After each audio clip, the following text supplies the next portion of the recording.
On vient à cette actualité du Barça en marge de l'échec du Real Madrid. Aubameyang, son moment, j'aurais pu rajouter un point d'interrogation. Vous allez comprendre pourquoi, vous le savez. L'actualité du Barça, c'est l'autre Coupe d'Europe. La Ligue Europa face au Napoli. Ça sera demain, jeudi, match très attendu côté FC Barcelone. Certes, c'est la petite Coupe d'Europe, mais on est dans une telle dynamique là aujourd'hui côté Barça avec des hauts et des bas qu'il faut absolument capitaliser sur la réussite pour Xavi, pour bien finir cette saison, absolument finir dans le top 4 pour être qualifié pour la prochaine Ligue des Champions. Et donc, il faut prendre de l'énergie. Prendre de l'énergie, c'est s'imposer, passer avec des victoires et donc passer face au Napoli.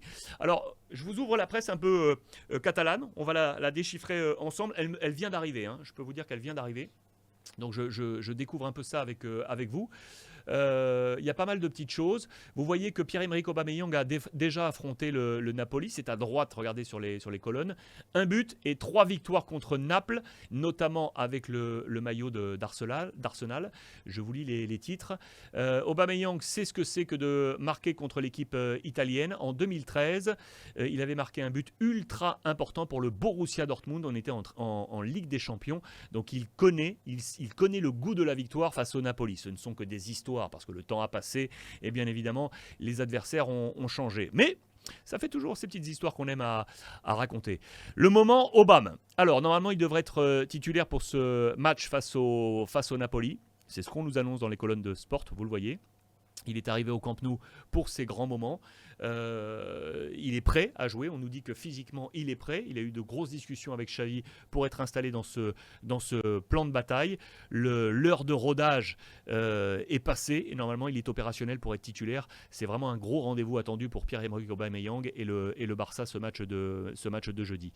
Vous voyez las claves en bas à gauche, le 1-2-3. Donc le 1, c'est la forme de Kylian Mbappé. Le point 2, le Barça affronte 2 duels décisifs pour son futur en Ligue Europa et pour la Liga. Vous voyez qu'il n'y a plus de marge d'erreur. Et le point 3, le point 3,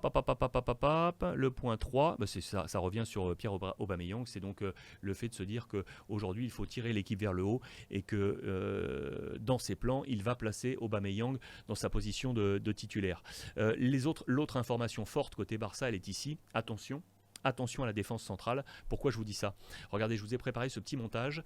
Vous le savez, à date, attention, à date, tous les défenseurs centraux du Barça sont cuits. Quand je vous dis cuits, c'est qu'entre blessures et autres suspensions et autres choses comme ça, seul Eric Garcia est, on va dire, prêt à 100%. Seul Eric Garcia. Et moi, mon avis, c'est que Eric Garcia n'est pas forcément un énorme défenseur central. Je pense que Pep Guardiola l'a lâché de Manchester City. C'est pas forcément pour rien. Moi, j'ai pas l'impression qu'Eric Garcia soit ensuite le grand défenseur central qu'on nous annonçait il y a quelques temps. Peut-être qu'on va se tromper, hein. Peut-être que l'international espagnol va réussir à prendre ce type de volume. Mon avis, c'est non. Mais regardez les autres hommes en rouge, Umtiti et l'anglais, les 2 Français touchés, vous le savez, Piqué et surtout Araujo, l'international uruguayen qui est, vous le voyez, mis dans des cotons, entre algodones en espagnol, dans des cotons parce qu'il a été touché. J'ai pris les petites informations là ce matin rapidement sur les blessures de Araujo. Il a passé des examens médicaux. Ce qui est sûr, c'est que c'est rassurant. Il n'a pas de déchirure musculaire. C'est une blessure qui est au niveau... Regardez, je vous ai mis ça également pour que vous puissiez bien comprendre l'affaire. Bougez pas, tac. Est-ce que vous voyez bien ? Oui, je pense. Vous voyez le muscle soléaire. Le muscle soléaire, c'est ce muscle très très fin que vous voyez là, figé, qui grosso modo va se tenir au niveau de la tête de péroné et puis sur la base du tibia. Vous voyez, ça fait une longue tige comme ça. C'est à ce niveau-là qu'il a été touché, le père Araujo, sans avoir de déchirure. Donc c'est plutôt une bonne nouvelle. C'est plutôt une surcharge. On va appeler ça une surcharge musculaire. Il n'est pas normalement normalement écarté pour le match de demain, à moins que ça tombe là aujourd'hui. Normalement, il n'est pas écarté pour le match de demain. On le sait que c'est un joueur clé, c'est un défenseur central qui monte en puissance. Il a une position de leader. La saison passée, c'était sa première saison avec la licence d'équipe 1, lui qui vient de l'équipe B du Barça. L'année passée, il avait déjà une grosse capacité à montrer ce leadership. Il avait été barré par quelques blessures, mais si je reviens sur la saison passée, il a fait quand même 33 matchs. 33 matchs, il en avait manqué 15 pour des petits impacts musculaires et autres. Donc il était déjà dans une progression très très forte. Moi j'aime beaucoup Araujo. Vous voyez, je préfère largement Araujo aujourd'hui à Eric Garcia. Donc ça c'est à suivre côté Barça. Pour les petites infos sur la défense centrale. Donc Aubameyang attendu titulaire, je récapitule. Le père Araujo en fonction des examens, voir comment ça se passe. L'autre interrogation, vous le savez, c'est sur Ter Stegen. Ter Stegen prend énormément de buts cette saison. Si vous voyez le tableau proposé à gauche, prenez le temps de l'analyser. Vous voyez la ligne qui est tout en haut. C'est la ligne avec notamment son ratio de buts concédés par match. On est à 1,34. Regardez, depuis son arrivée au Barça, c'est le ratio le plus fort. Ça veut dire un but toutes les 68 minutes. Il n'est pas le principal responsable, bien évidemment, c'est l'ensemble du groupe. Mais c'est un symbole. C'est quelqu'un, tout à l'heure on parlait de Courtois, homme sauveteur du Real Madrid. À de nombreuses reprises, Ter Stegen a sauvé le Barça lors des dernières saisons. Là, il n'y arrive plus. Il n'est plus dans cette cadence. Et du coup, vous le voyez, on s'interroge. On s'interroge aussi sur l'avenir de Ter Stegen au Barça. Le papier qui est en haut, Adama, lui je l'adore, je ne sais pas si vous l'adorez. Adama Traoré, qui est arrivé en provenance de Wolverhampton, joueur prêté. On est à 30 millions si on veut le récupérer, mais vous le savez, Trincao est prêté dans l'autre sens avec la même valeur, à 30 millions d'euros. C'est le même agent, Jorge Mendes. Donc on pourrait facilement faire un jeu de chaises musicales, laisser Trincao à Wolverhampton et définitivement installer Adama Traoré au Barça. Moi je garderai Adama Traoré. Et on nous met que c'est un acierto de Jordi Cruyff, pour nous dire qu'effectivement c'est le premier coup fort de Jordi Cruyff.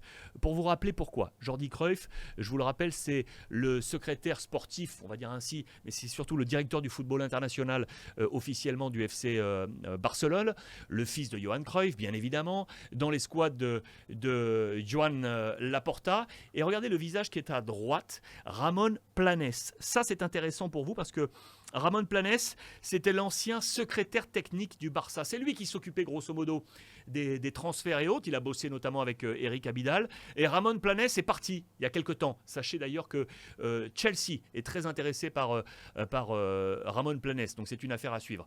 Donc Laporta aurait pu reprendre un secrétaire technique. On n'a pas pris ce poste pour poste en mode remplacement du côté du FC Barcelone. Mais c'est Jordi Cruyff qui est dans sa position de directeur du football international. Il est sous cet homme ici à droite, Matteo Alemany, qui est le directeur du football. En dessous ou à ses côtés, il y a Cruyff qui est directeur du football international. Eh bien, c'est Cruyff qui a pris la mission, vous l'aurez compris, de secrétaire technique, d'aller gérer du transfert, et notamment du côté de la Première Ligue. C'est surtout là qu'on est allé chercher du côté du Barça avec les 4 nouveaux. Seul Daniel Alves est arrivé d'autres horizons. Et ce qu'il a réussi à faire, Cruyff, c'est à s'intercaler entre Xavi, le coach ici à gauche, pour répondre à ses besoins sportifs, et à droite, Matteo Alemany qui lui doit être garant de l'équilibre économique du Barça. Il est le directeur du football. Juste au milieu, eh bien, Cruyff doit répondre aux deux exigences, bien évidemment. Et c'est ce qu'il a réussi à faire avec Adama Traoré, qui est arrivé, donc vous l'aurez compris, pour 0. Il est pour l'instant prêté. Et c'est plutôt une bonne pioche de sa part. C'est un très très bon joueur. C'est lui également, Cruyff, qui a fait que ce joueur, Bryan Gil, l'international espagnol, ne déboule pas du côté du FC Barcelone. Je ne sais pas si vous étiez au courant de ça. Mais joueur qui était passé du côté de Séville, notamment en Espagne, pas mal de clubs. Il était à Tottenham, là aussi en Première Ligue. On est allé le regarder et finalement Cruyff a dit non, je préfère aller chercher Adama Traoré pour répondre et à Xavi et à Matteo Alemany. Bonne pioche, et du coup l'ami Gil est allé direction FC Valence. Donc voilà comment ça s'est passé du côté du FC Barcelone.